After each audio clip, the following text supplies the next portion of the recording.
وہ خود کہتی ہیں کہ میں وہ لڑکی تھی جو کسی سنگر سے شادی کی دعا کرتی تھی، لیکن درود ابراہیمی نے میری سوچ ہی بدل دی۔ اب میں صرف یہ چاہتی ہوں کہ میرا شریک حیات اللہ اور اللہ اس کے رسول صلی اللہ علیہ وسلم کا عاشق ہو، عبادت گزار ہو، نیک ہو۔ کچھ مہینے ایسے ہی گزرے، لیکن پھر ایک نئی آزمائش شروع ہوئی۔ درود کے سیگوں کا وسوسہ، کون سا پڑھوں، کتنا پڑھوں، کیسے پڑھوں؟ وہ کہتی ہیں کہ خوابوں میں بھی اشارے مل رہے تھے، درود ابراہیمی، درود ہجری، درود قرب مصطفیٰ، لیکن شیطان پھر وسوسے ڈال دیتا۔ یہ طویل ہے، یہ مختصر ہے، اس میں آل کا لفظ نہیں، یہاں محبت کی کیفیت نہیں۔ وہ روز پریشان ہوتی، پھر چھوڑ دیتی، دوبارہ شروع کرتی، پھر دل باری ہو جاتا۔ یہ کیفیت چلتی رہی۔ پھر ایک دن انہوں نے ایک ویڈیو دیکھی جس میں بتایا گیا کہ جو لوگ اولیاء کرام سے محبت نہیں رکھتے ان پر روحانی ترقی کے دروازے بند رہتے ہیں۔ یہ سنتے ان کا دل لرز گیا۔ وہ کہتی ہیں کہ جیسے کسی نے میرے اندر کی کھلی سچائی میرے سامنے رکھ دی ہو۔ میں مانتی تو تھی مگر عقیدت نہیں تھی۔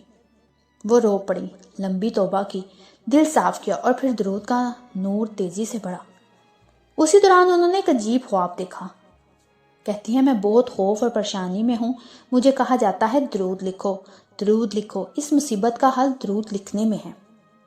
وہ خواب میں اتنا روئی کہ جاگنے کے بعد بھی جسم سن تھا، ہاتھ پاؤں بے جان تھے، سانس ٹوٹ رہی تھی۔ 1 گھنٹہ لگا خود کو سنبھالنے میں۔ پھر انہوں نے فیصلہ کیا کہ اب میں وہ درود پڑھوں گی جس کی طرف بار بار اشارہ مل رہا تھا، درود ابراہیمی۔ لیکن پھر وسوسہ، پھر پریشانی، پھر سوال۔ پھر ایک دن درود پڑھتے ہوئے اچانک دل پر ایک خیال ڈالا گیا کہ تم جو درود پڑھو گی اسے پڑھ کر سارے کا سارا سرکار صلی اللہ علیہ وسلم اور ان کی آل کو ہدیہ کر دیا کرو۔ ہر سیگا مکمل ہو جائے گا، ہر کمی ختم ہو جائے گی۔ وہ کہتی ہیں میں نے آنکھیں کھولی تو دل میں پہلی بار ایک مضبوط سکون تھا، جیسے اللہ نے خود جواب دے دیا ہو۔ اس کے بعد انہوں نے نیت کر لی، 1 کروڑ درود ابراہیمی۔ انہوں نے آغاز کیا اور چند ہفتوں ہی میں ایک حیرت انگیز خواب دیکھا۔ وہ خواب کچھ یوں تھا کہ میں ایک جگہ کھڑی ہوں، کچھ لوگ آپس میں بات کر رہے ہیں، مجھے دیکھ کر کہتے ہیں یہ وہ لڑکی ہے جسے نبی پاک صلی اللہ علیہ وسلم نے اپنے ہاتھوں سے چلنا سکھایا ہے، اسے راستے دکھائے ہیں، اسے سنبھالا ہے، اسے مقام دیا ہے۔ یہ خواب سناتے ہوئے وہ خود بھی رو رہی تھی، اور جب میں نے پڑھا تو میں بھی رو پڑی، کیونکہ درود ابراہیمی کا سب سے بڑا کمال ہی یہی ہے کہ یہ انسان کو ایسی جگہ کھڑا کر دیتا ہے جہاں اس کی روح اللہ کے نور کی طرف اٹھتی ہے اور ہر بند دروازہ کھلنے لگتا ہے۔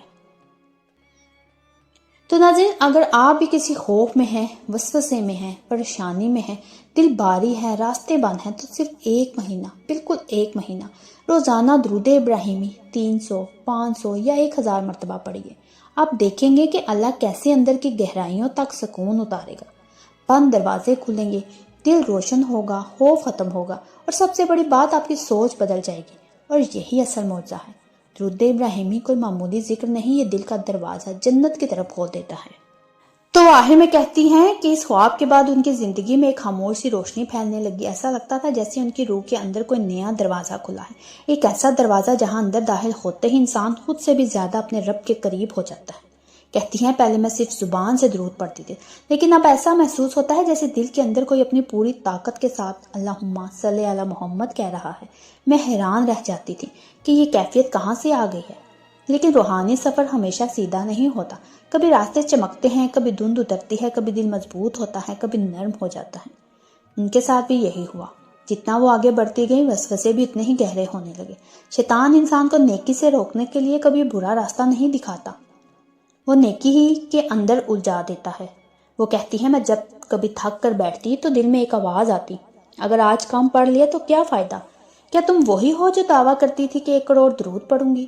اور یہ سوچ مجھے توڑ دیتی، میں خود کو کمزور سمجھنے لگتی، جیسے میرا سفر کہیں رک گیا ہو۔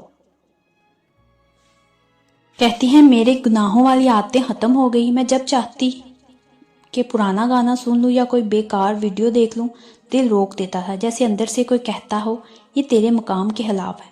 وہ حیران تھی کہ ان کے اندر اتنی تبدیلی کیسی آ گئی، یہ سب کیسے بدل گیا۔ تو کہتی ہیں کہ اب یقین کریں میں اب درود کو صرف وظیفہ نہیں سمجھتی، یہ میرا سانس بن گیا ہے۔